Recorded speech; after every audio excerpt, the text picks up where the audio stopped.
मैं Mukesh Kumar class 12th के chemistry के सभी स्टूडेंट्स का अपने इस YouTube channel Mukesh chemistry lectures पर वेलकम करता हूं। बच्चों, आज के इस लेक्चर में जो टॉपिक मैं आपको पढ़ाने जा रहा हूं उसका नाम है हेलो एल्केनो या एल्किल हैलाइडों के रासायनिक गुण। It means chemical properties of haloalkanes are alkyl halides. तो बच्चों, इस टॉपिक को पढ़ने के लिए, समझने के लिए और इसके नोट्स अपनी कॉपी में राइट डाउन करने के लिए आप अपनी कॉपी और पेन के साथ रेडी हो जाएं। तो बच्चों, अब स्टार्ट करते हैं आज के इस टॉपिक को, जिसका नाम है हेलो एल्केनो या एल्किल हैलाइडों के रासायनिक गुण। उन सारे स्टूडेंट्स के लिए जो डायरेक्ट मेरा ये लेक्चर वीडियो देख रहे हैं, वो इस चैप्टर के lecture video number 1st, 2nd, 3rd को पहले देख लें, जो मेरे इसी चैनल पर अपलोड किए जा चुके हैं, ताकि उनको हेलो एल्केन्स का जो बेसिक कॉन्सेप्ट है वो क्लियर हो जाए। उसके बाद ही बच्चों आपको ये लेक्चर वीडियो समझ में आएगा। तो बच्चों, आगे बढ़ते हैं और आपको ये बताते हैं कि हेलो एल्केन और एल्किल हैलाइड दोनों का मतलब एक ही है, दोनों एक ही प्रकार के कार्बनिक यौगिकों का नाम है। ये पिछले लेक्चर वीडियो में क्लियर मैं कर चुका हूं। तो यहां पर इसके करते हैं रासायनिक गुणों की बात, कि इसके रासायनिक गुण किस तरह के होते हैं और उसका कारण क्या है। तो बच्चों, एल्किल हैलाइडों का जो सामान्य सूत्र होता है वो RX होता है, जहां R है आपका एल्किल,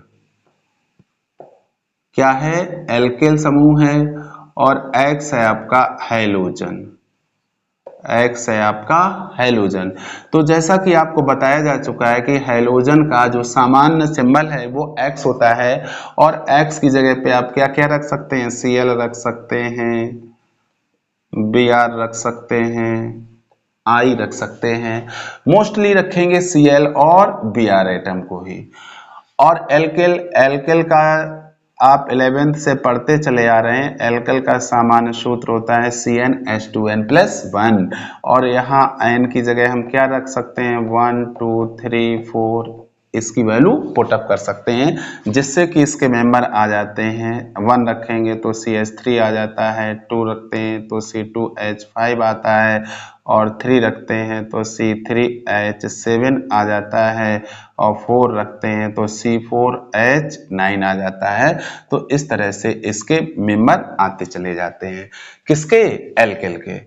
तो बच्चों, यहां पर मैं बात जो आपको बताने जा रहा हूं ये बात है कि जो ये RX है, इसमें जो बॉन्ड होता है वो कार्बन परमाणु और हैलोजन परमाणु के बीच में होता है। जैसे कोई, मैं इसका एक एग्जांपल लूं, R की जगह मैं रख दूं CH3 और X की जगह रख दूं Cl। तो इसकी स्ट्रक्चर पर अगर बात करें तो यहां कार्बन से जुड़े हुए हैं 3 हाइड्रोजन परमाणु, और फिर इस कार्बन से जुड़ा है हैलोजन परमाणु। तो पूरा फोकस हमें करना है कार्बन और हैलोजन के बीच वाले बॉन्ड पर। इट मींस हमें पूरा फोकस करना है CX बॉन्ड पर। इसकी जगह पर हैलोजन का कॉमन सिंबल हम X लिख सकते हैं, यानी कि हमें पूरा फोकस करना है CX बॉन्ड पर। ये इस तरह का स्ट्रक्चर रहता है, किसमें, एल्किल हैलाइड में कार्बन और हैलोजन के बीच में बने बॉन्ड का क्या रहता है, CX। इस टाइप का स्ट्रक्चर रहता है। यहाँ कार्बन की ये 3 वैलेंसीज हैं, इनसे आप कार्बन जोड़ सकते हैं और हाइड्रोजन भी जोड़ सकते हैं।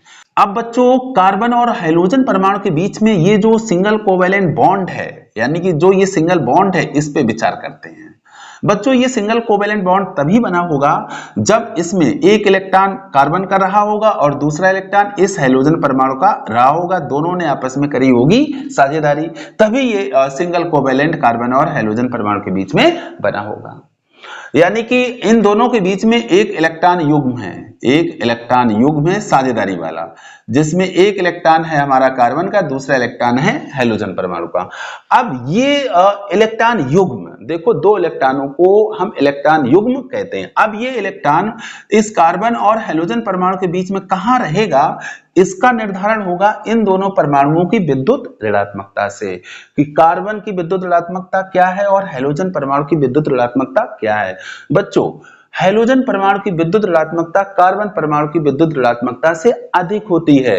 तो इस वजह से ये जो हाइड्रोजन परमाणु है ये इस साझेदारी के इलेक्ट्रॉन युग्म को अपनी ओर खींच लेगा, साझेदारी के इलेक्ट्रॉन युग्म को अपनी ओर खींच लेगा।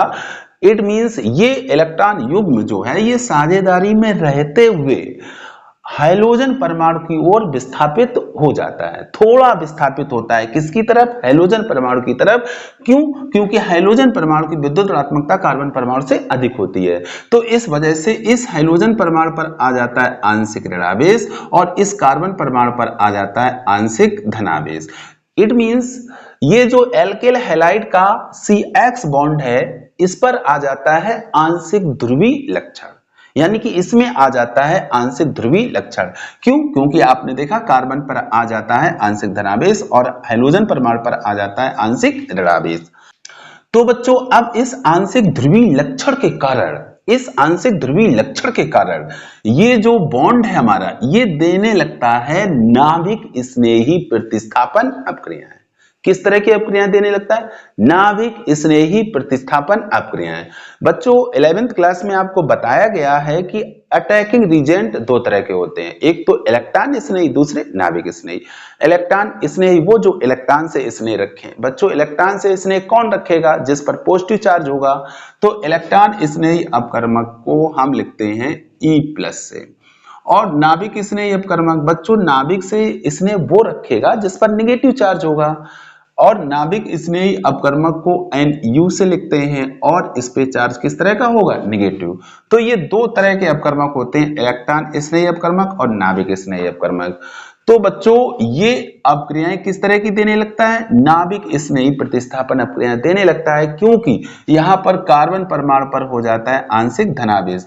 तो इस वजह से नाभिक स्नेही अपकर्मक जब यहां अटैक करता है तो वो इस हाइड्रोजन परमाणु को यहां से विस्थापित कर देता है और स्वयं इस कार्बन परमाणु के साथ जुड़ जाता है। क्यों? क्योंकि नाभिक स्नेही अपकर्मक की विद्युत ऋणात्मकता जो है वो हाइड्रोजन परमाणु से अधिक होती है। क्यों?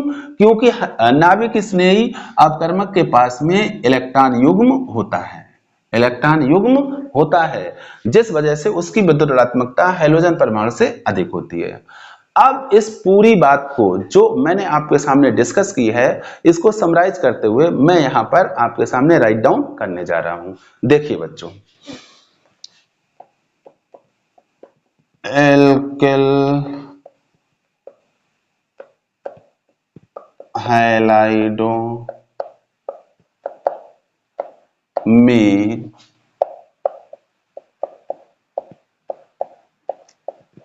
एल्केल का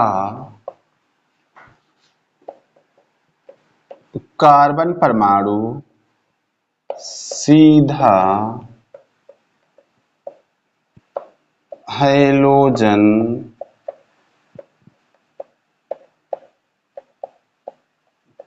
परमाणु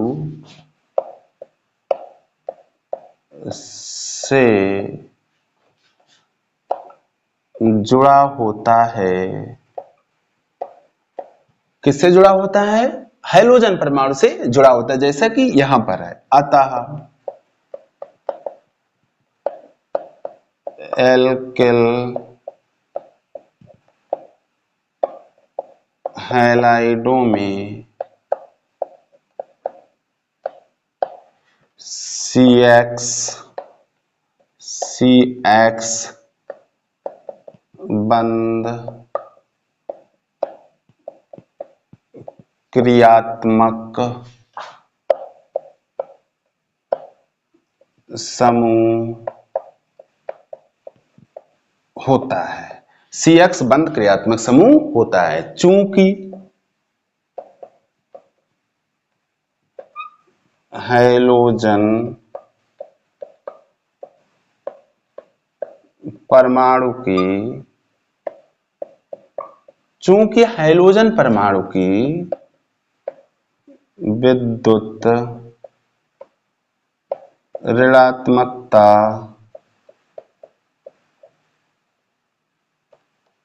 कार्बन परमाणु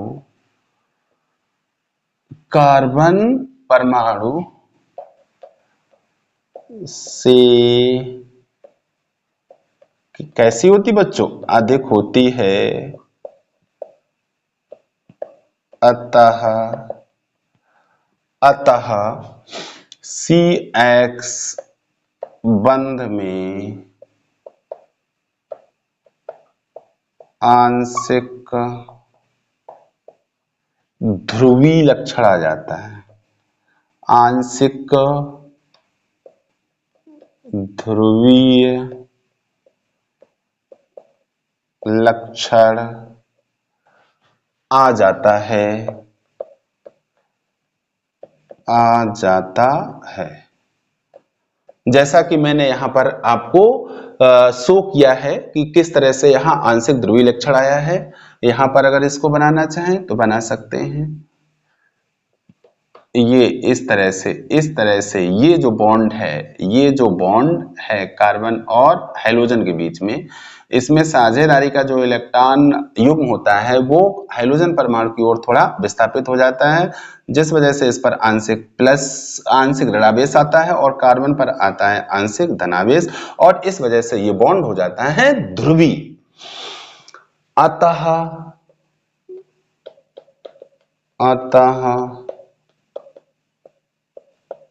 एल्किल हैलाइड आसानी से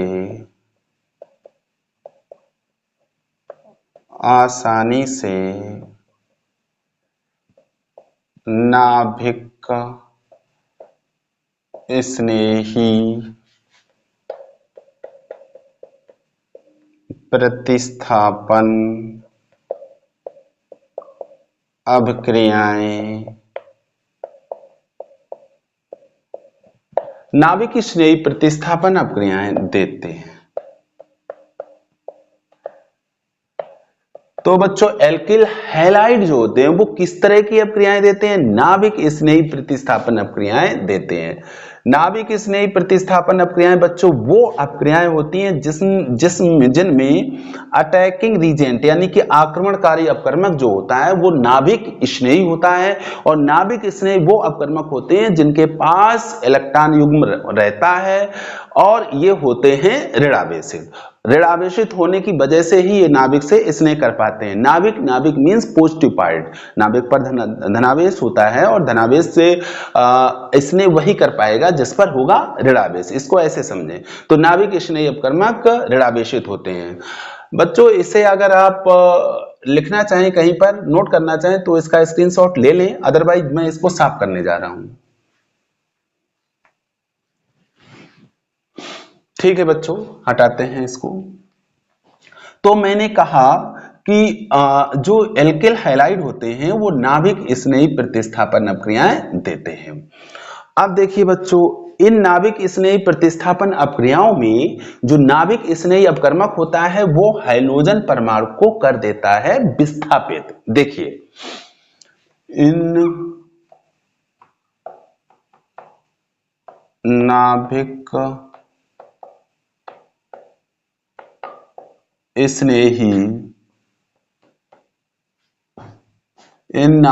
स्नेही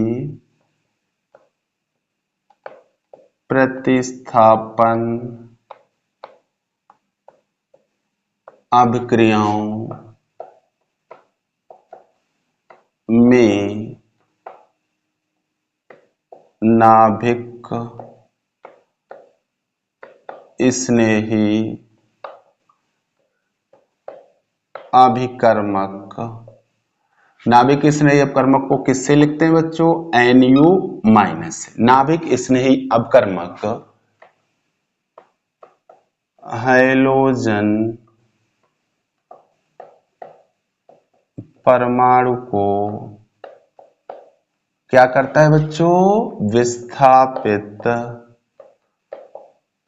विस्थापित कर देता है। देखो बच्चों, यहां पर जो CX बॉन्ड है वो इस तरह से है, इस तरह का है बॉन्ड, और आपने देखा कि इस पर है हैलोजन परमाणु पर आंशिक ऋणावेश और कार्बन परमाणु पर है आंशिक धनावेश। अब जब कोई नाभिक स्नेही अपकर्मक ये NU- ये आकर के जब इस पर अटैक करता है, बच्चों अटैक होता है कार्बन परमाणु पर, तो ये आया नाभिक स्नेही अपकर्मक और इसने अटैक किया इस कार्बन परमाणु पर। तो इसके अटैक करने से क्या होगा कि ये जो हाइड्रोजन परमाणु है ये यहां से विस्थापित हो जाता है। क्यों? क्योंकि ये जो बॉन्ड है ये बॉन्ड टूट जाता है। तो टूटने से क्या होगा, देखिए बच्चों ये जो हाइड्रोजन परमाणु है हमारा, इसकी तरफ क्या है, इसकी तरफ इलेक्ट्रॉन युग्म है, तो ये अपना इलेक्ट्रॉन तो इसके पास है ही, दूसरा ये इलेक्ट्रॉन किसका लिए है, कार्बन का। तो दोनों इलेक्ट्रॉनों को लेकर के यानी कि इलेक्ट्रॉन युग्म को लेकर के ये यहां से निकल लेता है बाहर। तो बच्चों क्या बनता है, देखिए ये तो है कार्बन और इससे ये जुड़ गया आपका नाभिक स्नेह, ये इससे जुड़ गया क्या, नाभिक स्नेह। अब नाभिक स्नेह इससे जुड़ा और ये आपका हाइड्रोजन परमाणु है, ये चूंकि इलेक्ट्रॉन युग्म को लेकर के बाहर निकलता है तो ये किस रूप में निकलता है, हैलाइड आयन के रूप में, हैलाइड आयन के रूप में बाहर निकलता है। और ये क्या बना हमारा, ये बन गया प्रोडक्ट। ये क्या है, ये है न्यूक्लियोफाइल, नाभिक स्नेही, ये है न्यूक्लियोफाइल, नाभिक स्नेही अपकर्मकों को न्यूक्लियोफाइल कहा जाता है। तो इस तरह से यहाँ पर जो केमिकल रिएक्शंस हैं वो होंगी, नाभिक स्नेही अपकर्मक आएगा और एल्किल हैलाइड से हाइड्रोजन परमाणु को विस्थापित कर देगा और कार्बन परमाणु से जो कि किसका है, एल्किल हैलाइड का है, उससे जुड़ जाएगा।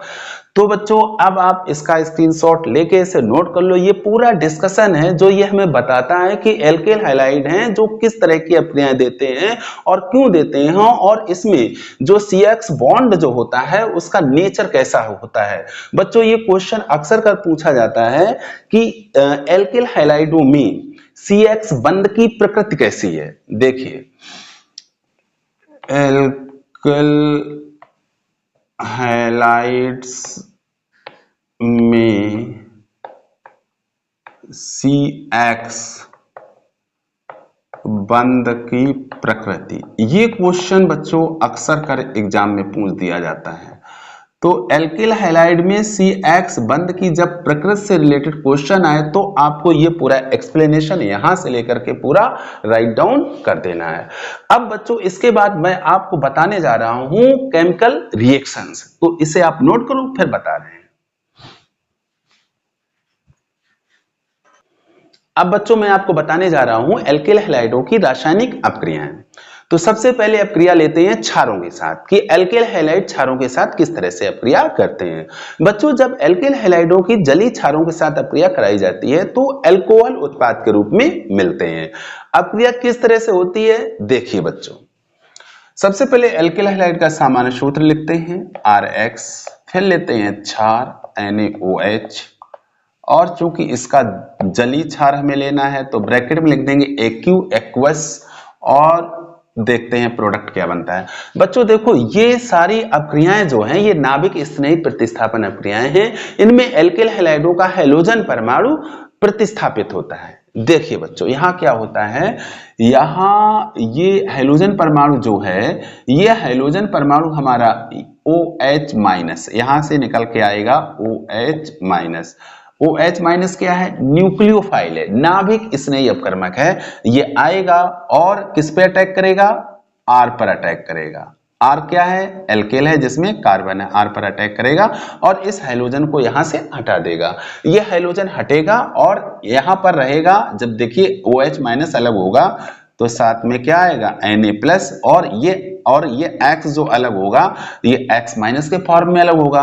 तो X- और Na+ ये दोनों मिलके बना लेंगे NaX यानी कि सोडियम हैलाइड, और OH- इसके साथ जुड़ जाएगा। अब चूंकि जब X- के रूप में अलग हटता है तो इस पर पॉजिटिव चार्ज आ जाता है, तो ये इसके साथ जब जुड़ेगा तो बनाएगा ROH, यानी कि हमें प्रोडक्ट मिलेगा ROH प्लस NaX। ये क्या है? ये है हमारा एल्कोहल, ये है एल्कोहल। तो इस तरह से बच्चों ये रिएक्शन होती है। ये बच्चों रिएक्शन का फ्रेम है, इससे आप बहुत सारी रिएक्शन बना सकते हैं। जैसे कि बच्चों यहाँ पर जैसे जैसे हम चेंजिंग करते जाएंगे रिएक्शन हमारी आती जाएगी। देखिए मैंने ले लिया CH3Cl, हमने ले लिया एल्किल हैलाइड, वो एल्किल हैलाइड ले लिया जिसका नाम है मेथिल क्लोराइड, और इसकी अपक्रिया करा रहे हैं NaOH से। तो देखो प्रोडक्ट हमें क्या मिलेगा? ROH यानी कि CH3OH, और क्या मिलेगा? NaCl। इसका नाम बच्चों मेथिल एल्कोहल। इसी तरह से अगर मैं यहां पर रख दूं C2H5 और यहां ले लेते हैं हाइड्रोजन के रूप में Br को, तो ये क्या मैं ले रहा हूं? Ethyl bromide. क्या ले रहा हूं? Ethyl bromide. और इसकी अपक्रिया कराते हैं इसी जली क्षार से NaOH से। NaOH से जब इसकी रिएक्शन कराएंगे तो सेम पैटर्न पे रिएक्शन होती हैं, बिल्कुल इसी तरह से सारी रिएक्शंस होंगी। तो क्या बनेगा? C2H5OH। क्या बनेगा? C2H5OH प्लस Na, अब Cl नहीं, क्या लिखेंगे? Br। तो ये बच्चों क्या है? ये है एथिल अल्कोहल। क्या है? Ethyl alcohol. तो आप समझ रहे हैं, आपको ऑर्गेनिक केमिस्ट्री में रिएक्शंस का जो फ्रेम होता है उसको सीखना है, फिर उससे आपको रिएक्शन बनाने का अभ्यास करना है, जैसा कि मैं यहां पर बना रहा हूं। तो ये क्या था? हमारा एल्किल हैलाइड, और इसने जलीय क्षार से अपक्रिया की, क्या बनाया? एल्कोहल बनाया। तो इस बात को लिखेंगे, एल्किल हैलाइड, एल्किल हैलाइड जलीय क्षारों के साथ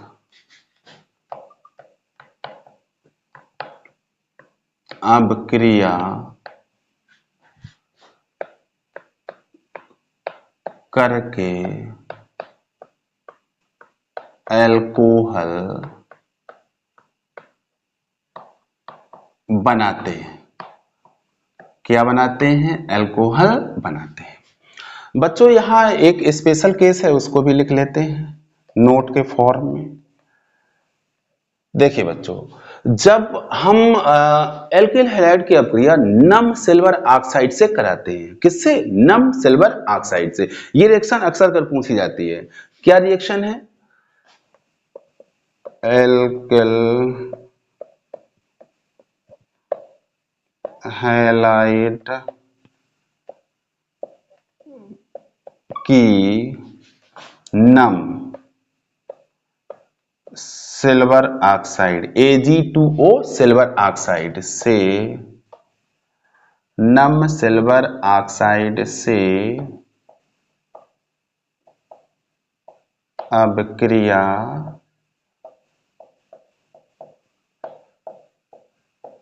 कराने पर भी एल्कोहल बनता है। क्या बनता है बच्चों? एल्कोहल बनता है, परंतु इसे एल्किल हैलाइड, परंतु इसे एल्किल हैलाइड की जल अपघटन अपक्रिया कहा जाता है। रिएक्शन बच्चों देखिए, एल्किल हैलाइड मैंने लिखा RX, नम सिल्वर ऑक्साइड, तो पहले लिख दिया मैंने Ag2O, और ये नम है तो इसमें हम वाटर भी लिखेंगे साथ में, प्लस H2O। गिब्स क्या मिलेगा बच्चों, क्या मिलेगा यहाँ पर हमें मिलता है alcohol, R single bond OH, plus plus AgX मिलता है। अब इस रिएक्शन को हमें करना है बैलेंस। बच्चों देखो Ag यहाँ पर 2 है, तो Ag को बैलेंस करेंगे तो यहाँ हम 2 का गुणा करेंगे। जब आपने Ag बैलेंस की, यहाँ पर 2 का गुणा किया तो हेलोजन हो गए 2। अब हेलोजन को बैलेंस करने के लिए यहाँ 2 का गुणा करेंगे। अब जब यहाँ 2 का गुणा किया तो एल्किल भी 2 हो गए, तो इसके लिए अब हमें यहाँ पर भी 2 का गुणा करना पड़ेगा। अब आप इसको मैच करा लो, रिएक्शन हमारी हो गई है बैलेंस। ये क्या बना है हमारा, ये बना है एल्कोहल। अब बच्चों ये है नम सिल्वर ऑक्साइड से एल्किल हैलाइड की रिएक्शन का फ्रेम। इससे आप जो जितनी चाहें उतनी रिएक्शन बना सकते हैं। जैसे हम यहां पर अगर हम ले लें एथिल C2H5Br, मैंने ले लिया एथिल ब्रोमाइड, और अब क्रिया करा रहा हूं सिल्वर ऑक्साइड से। कौन सी सिल्वर ऑक्साइड है, नम सिल्वर ऑक्साइड। तो देखो बच्चों प्रोडक्ट क्या बनेगा, C2H5OH, और साथ में क्या बनेगा AgBr। बैलेंस करना है, 2 से मल्टीप्लाई यहाँ करना है, 2 से मल्टीप्लाई यहाँ करना है, 2 से मल्टीप्लाई यहाँ करना है। देखो C2H5OH नाम क्या होगा, एथिल अल्कोहल, इसका नाम है एथिल अल्कोहल। तो ये रिएक्शन आ सकता है कि क्या होता है जब एथिल ब्रोमाइड की अपक्रिया नम सिल्वर ऑक्साइड से कराई जाती है। ये क्या है हमारा एथिल ब्रोमाइड। तो यहां पर ऑर्गेनिक केमिस्ट्री में आपको रिएक्शन बनाना सीखना है कि रिएक्शन कैसे बनती है। इसके लिए जो रिएक्शंस के फ्रेम होते हैं उन्हें सीखना है, रिएक्शंस के फ्रेम को सीखना है। जैसे कि ये एल्किल हैलाइड की जली क्षार से अपक्रिया का फ्रेम है, ये क्या है एल्किल हैलाइड की नम सिल्वर ऑक्साइड से अपक्रिया का फ्रेम है।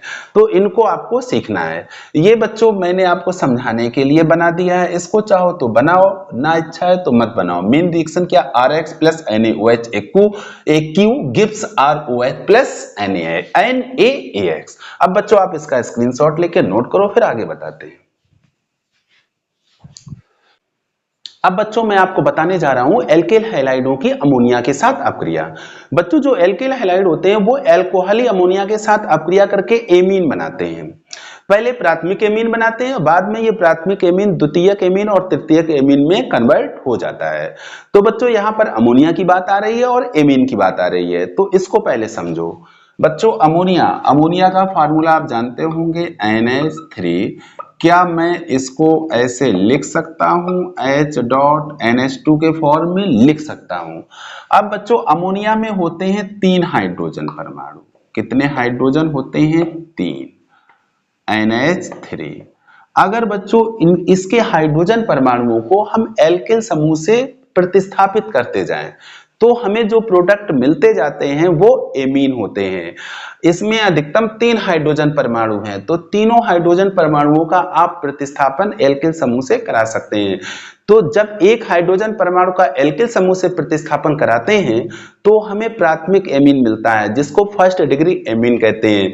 जब 2 हाइड्रोजन परमाणुओं का प्रतिस्थापन एल्किल समूह से कराते हैं तो जो एमीन मिलता है उसको हम द्वितीयक एमीन कहते हैं, और जब तीनों का प्रतिस्थापन करवा देते हैं तो जो एमीन मिलता है उसको हम कहते हैं तृतीयक एमीन या थर्ड डिग्री एमीन। इसको देखिए बच्चों, एक हाइड्रोजन परमाणु की जगह हम एल्किल लाएं। बच्चों एल्किल में मेथिल, एथिल, प्रोपेल आप कुछ भी रख सकते हैं, या कॉमन वे में क्या रख सकते हैं, R, ठीक है। तो जैसे मैंने CH3 ले लिया तो ये हमने H हटाया और इसकी जगह मैंने क्या जोड़ दिया, CH3। तो ये बच्चों हो गया प्राथमिक एमीन। क्या हो गया, प्राथमिक एमीन, और इसको बोलते हैं प्राइमरी एमीन। तो इसको लिखेंगे प्राइमरी एमीन, या सिर्फ लिखेंगे फर्स्ट डिग्री एमीन। अब अगर हम इस अमोनिया के दो हाइड्रोजन परमाणुओं का प्रतिस्थापन करा दें, किससे? एल्किल समूह से, तो अब जो एमीन ये मिल रहा है इसका नाम है द्वितीयक एमीन, इसको बोलते हैं द्वितीयक एमीन, या इसको इंग्लिश में बोलते हैं सेकेंडरी एमीन, और या इसके लिए हम 2 डिग्री लिखते हैं, 2 डिग्री एमीन। अब अगर इसके तीनों हाइड्रोजन परमाणुओं को प्रतिस्थापित करा दें, किसके? अमोनिया के तीनों हाइड्रोजन परमाणुओं का प्रतिस्थापन हम करा दें, किससे? एल्किल समूह से, यानी कि CH3 CH3 CH3, तो ये जो एमीन प्राप्त होता है इसको बोलते हैं बच्चों तृतीयक एमीन। तृतीयक के लिए एक शब्द यूज होता है टर्सरी, टर्सरी, तो इस वजह से इसका सिंबल होता है T, टर्सरी एमीन बच्चों, या इसको थर्ड डिग्री एमीन कहा जाता है। तो ये हुई एमीन की पूरी कहानी। अब यहां पर आप समझो, एल्किल हैलाइडों की एल्कोहली अमोनिया से अपक्रिया करा रहे हैं, तो एल्किल हैलाइड का सामान्य सूत्र RX लिखना है, अमोनिया को आपको ऐसे लिख देना H.NH2, ये अमोनिया है, क्या है? अमोनिया है, लेकिन यहाँ अमोनिया जो लेते हैं वो कैसी लेते हैं? एल्कोहली, यानी कि अल्कोहल से मिक्स्ड। तो जब इससे अपक्रिया कराते हैं तो बच्चों ये हाइड्रोजन परमाणु जो है ये इस हाइड्रोजन परमाणु से ऐसे ऐसे डॉटेड करके बना दो, ऐसे ये हाइड्रोजन परमाणु के साथ मिलकर के बाहर निकल जाएगा। इट मींस ये हाइड्रोजन परमाणु हैलाइड आयन के रूप में बाहर निकलेगा और H+ आयन के साथ मिलकर के HX बनाएगा। तो प्रोडक्ट हमें क्या मिलता है? R single bond NH2 plus HX। ये क्या है बच्चों? ये प्राइमरी एमीन है। क्या है? प्राइमरी एमीन है, ठीक है, प्राथमिक एमीन है। अब बाद में ये जो प्राथमिक एमीन होता है ये द्वितीयक और तृतीयक एमीन में कन्वर्ट हो जाता है। कैसे? देखो बच्चों, अब इसकी पुनः यानी कि RNH2 की अपक्रिया होगी किससे? RX से। अगले स्टेप में बच्चों एक और हाइड्रोजन परमाणु एल्किल समूह से हो जाएगा प्रतिस्थापित, तो ये H हटेगा, इसकी जगह R आएगा, तो यहाँ NH रह जाएगा और यहाँ हो जाएगा R2, यानी टोटल R हमारे पास कितने हुए? 2, R2NH, और ये हो जाएगा HX। तो इसको बोलते हैं बच्चों सेकेंडरी एमीन। ये हमारा कौन सा एमीन हो गया? Secondary amine. अब बच्चों ये तृतीयक एमीन में बदल जाता है, देखिए आगे, और इसका अभी हम रिएक्शन करवाएंगे किससे? एल्किल हैलाइड से। तब तक रिएक्शन होगा जब तक कि सारे हाइड्रोजन परमाणुओं का एल्किल समूह के द्वारा प्रतिस्थापन नहीं हो जाता। क्या आएगा बच्चों? R3NH प्लस HX, इसको बोलते हैं बच्चों टर्शरी एमीन। ठीक, तो ये पूरी कहानी है इसकी कि एल्किल हैलाइड एल्कोहली अमोनिया के साथ अपक्रिया करके एमीन बनाते हैं। तो यहाँ पर प्राथमिक एमीन किसमें चेंज हुआ? सेकेंडरी में, और सेकेंडरी किसमें चेंज हुआ? टर्सरी में। अब बच्चों आप इससे रिएक्शन बना के लिख सकते हैं, यहाँ पर आप मेथिल क्लोराइड ले सकते हैं, एथिल ब्रोमाइड ले सकते हैं, एथिल क्लोराइड ले सकते हैं, उसी के अकॉर्डिंग यहाँ रिएक्शन आपकी कन्वर्ट होती चली जाएगी। तो ये अमोनिया के साथ, एल्कोहली अमोनिया के साथ एल्किल हैलाइडों की अपक्रिया का फ्रेम है, इसको भी आप नोट कर लेंगे। तो आप इसका स्क्रीनशॉट लो और नोट करो, फिर आगे की रिएक्शन बताते हैं।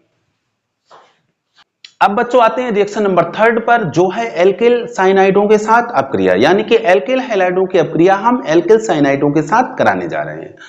यहां बच्चों जो रिएक्शन है वो पोटेशियम साइनाइड और सिल्वर साइनाइड की पूछी जाती है, पोटेशियम साइनाइड और सिल्वर साइनाइड। तो हम एल्कोहली पोटेशियम साइनाइड और एल्कोहली सिल्वर साइनाइड की एल्किल हैलाइड के साथ रिएक्शन आपको बताने जा रहे हैं। देखिए बच्चों, नंबर फर्स्ट मैं ले रहा हूं एल्किल हैलाइड RX और पोटेशियम साइनाइड KCN। ये पोटेशियम साइनाइड कैसा है? एल्कोहली है।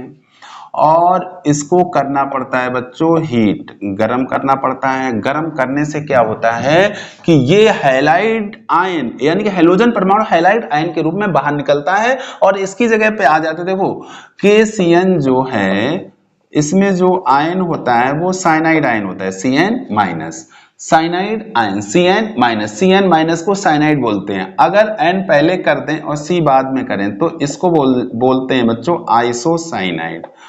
तो साइनाइड और आइसोसाइनाइड आपने 11th में खूब पढ़ रखा है, तो इसको इसी तरह से आप ध्यान रखें कि अगर C पहले है तो साइनाइड और C बाद में है तो आइसोसाइनाइड।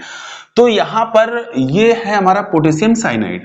जब एल्केल हैलाइड से इसकी अपक्रिया होगी तो प्रोडक्ट बनता है RCN और ये हमारा KX अलग हो जाता है, ठीक है। इसका नाम है एल्केल साइनाइड, एल्केल साइनाइड।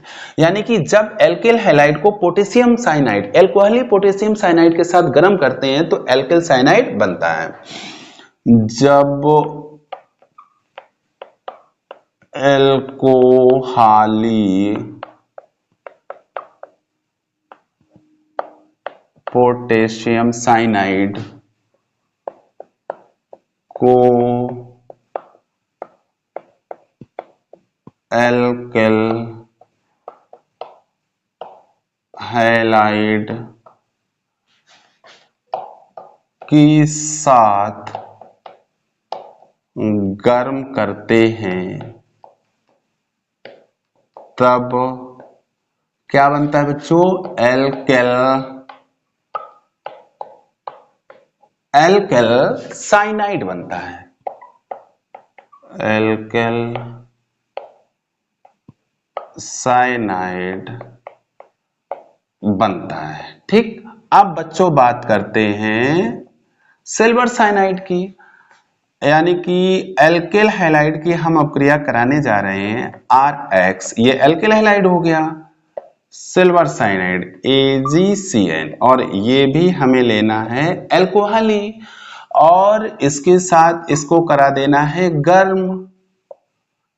तो ऐसा जब कराते हैं तो बच्चों आप गलती मत कर जाइएगा, आप यहाँ पे सिल्वर साइनाइड नहीं बनाएंगे, आप यहां पर एल्किल साइनाइड अब नहीं बनाएंगे, यहां बनता है एल्किल आइसोसाइनाइड। क्या बनता है, एल्किल आइसोसाइनाइड। यानी कि यहां पर प्रोडक्ट बनेगा हमारा RNC और प्लस AgX, इसका नाम क्या हो जाएगा, एल्किल आइसोसाइनाइड, एल्किल आइसोसाइनाइड। तो बच्चों क्या पूरी बात भी, इसको राइट डाउन कर देते हैं।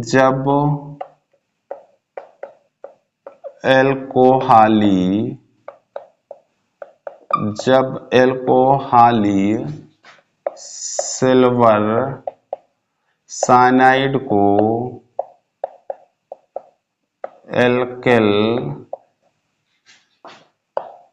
हैलाइड के साथ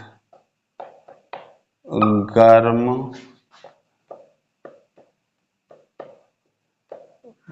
करते हैं तब एल्किल आइसोसाइनाइड, एल्किल आइसोसाइनाइड बनता है। क्या बनता है, एल्किल आइसोसाइनाइड। अब आपके दिमाग में क्वेश्चन आ रहा होगा ऐसा क्यों होता है। बच्चों ऐसा होने के कारण ये है कि सिल्वर साइनाइड सहसंयोजी यौगिक है और पोटेशियम साइनाइड आयनिक यौगिक है, तो इसी कारण से सिल्वर साइनाइड सहसंयोजी यौगिक होने के कारण आइसोसाइनाइड बनाता है और पोटेशियम साइनाइड आयनिक यौगिक होने के कारण एल्किल साइनाइड बनाता है। देखिए बच्चों नोट में लिख लेंगे, सिल्वर साइनाइड संयोजी यौगिक होने के कारण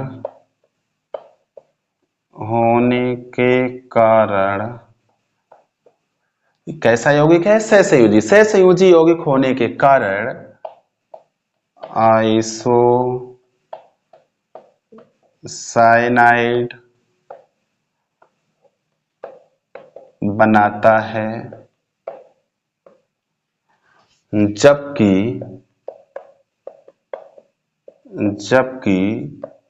पोटेशियम साइनाइड आयनिक यौगिक होने के कारण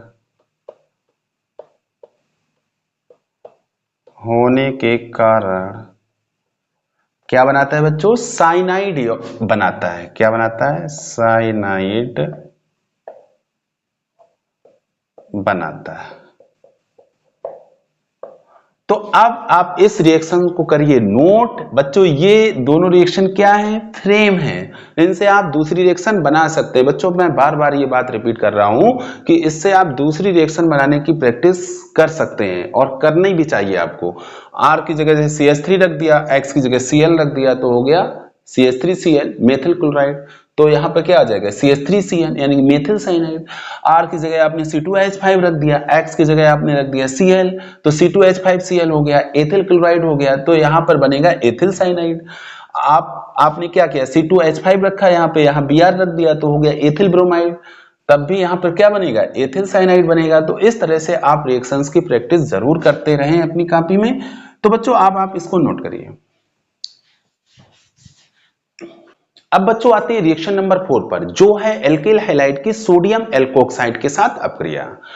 बच्चों एल्किल हैलाइड सोडियम एल्कोक्साइड के साथ अपक्रिया करके ईथर बनाता है। तो बच्चों अब आपके दिमाग में दो क्वेश्चन उत्पन्न हो रहे होंगे। एक तो कि आप ईथर का सूत्र नहीं जानते, दूसरा ये कि सोडियम एल्कोक्साइड का भी आप सूत्र नहीं जानते। तो पहले इनको समझ लो। सोडियम एल्कोक्साइड, इसका बच्चों फार्मूला होता है RONA। RONA यहां पर R है एल्किल और ईथर का जो सामान्य सूत्र होता है वो ROR डैश, जहां R व R डैश समान या भिन्न एल्किल समूह है, जहां R व R डैश समान या भिन्न क्या है? एल्किल समूह है। समान या भिन्न एल्किल समूह है। तो करना क्या है? एल्किल हैलाइड की अपक्रिया करानी है सोडियम एल्कोक्साइड से। तो एल्किल हैलाइड का फार्मूला रखते हैं RX। सोडियम एल्कोक्साइड का सूत्र RONA। RONA इन दोनों में डिफरेंस करने के लिए यहां लगा देते हैं डैश, यानी कि अब ये भी एल्किल है, ये भी एल्किल है। बच्चों दोनों एल्किल समान भी हो सकते हैं और असमान भी हो सकते हैं। ये किसका सूत्र है? Sodium alkoxide. इसको क्या करते हैं बच्चों? गर्म करते हैं, हीट करते हैं। हीट करने से क्या होता है? हमें मिलता है ईथर। ईथर का सूत्र ROR डैश, ROR डैश, और साथ में प्रोडक्ट मिलता है NaX। ये क्या बना? ईथर। बच्चों मैं आपको बताता हूं कि थोड़ा जब ऑर्गेनिक केमिस्ट्री आप पढ़ लेंगे तो ऑर्गेनिक केमिस्ट्री में जो रिएक्शंस हैं वो रिपीट होने लगती हैं। जैसे आपका एक चैप्टर है एल्कोहल, फिनॉल और ईथर, उसमें ईथर बनाने की विधियां हैं कि ईथर को कैसे बनाते हैं, तो वहां पर आपको ये रिएक्शन दोबारा मिल जाएगी। इसमें क्या बन रहा है? इसमें एल्किल हैलाइड से बन रहा है ईथर। ये क्या है? Alkyl halide. एल्किल हैलाइड से आप क्या बना रहे हैं? ईथर बना रहे हैं। जैसे अगर आपसे कहा जाए कि डाई एथिल ईथर बनाओ, डाई एथिल ईथर बनाओ, तो डाई एथिल ईथर का सूत्र होता है C2H5OC2H5। इसका नाम क्या है? Die ethyl ether. तो अब बच्चों देखिए, मैं यहां पर क्या करूंगा? R की जगह रख दूंगा C2H5, C2H5। X की जगह Cl रख दो या Br रख दो या I रख दो, कोई दिक्कत नहीं है। और यहाँ पर R डैश की जगह भी मैं रख दूंगा C2H5 और ये हो जाएगा Na और इसको करूंगा हीट। क्या करूंगा? हीट। ये क्या है बच्चों? आप सोडियम एल्कोक्साइड, ये एथिल हो गया तो इसको बोलेंगे एथॉक्साइड, सोडियम एथॉक्साइड। अब बच्चों आप देखिएगा यहां क्या बनेगा? C2H5O C2H5 और प्लस NaCl। ये क्या है? ये डाई एथिल ईथर है। ये वही फार्मूला है जो यहां पर मैंने राइट डाउन किया है। तो आप देख रहे हैं ये मैजिकल रिएक्शंस होती हैं, ये मैजिकल रिएक्शंस होती हैं, इनसे बहुत सारी रिएक्शन बन जाती हैं।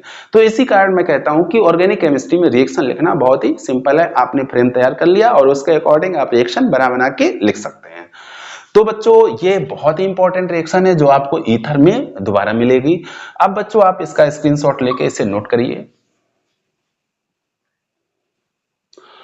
तो बच्चों अब इसकी केमिकल प्रॉपर्टीज का ये लेक्चर वीडियो यहीं पे समाप्त करते हैं। इसमें कुछ और केमिकल प्रॉपर्टीज बची हैं, लगभग 4 केमिकल प्रॉपर्टीज और हैं जो अगले लेक्चर वीडियो में मैं आपके सामने एक्सप्लेन करूंगा। लेक्चर वीडियो थोड़ा लेंदी हो रहा है तो इसको यहीं पे समाप्त करते हैं।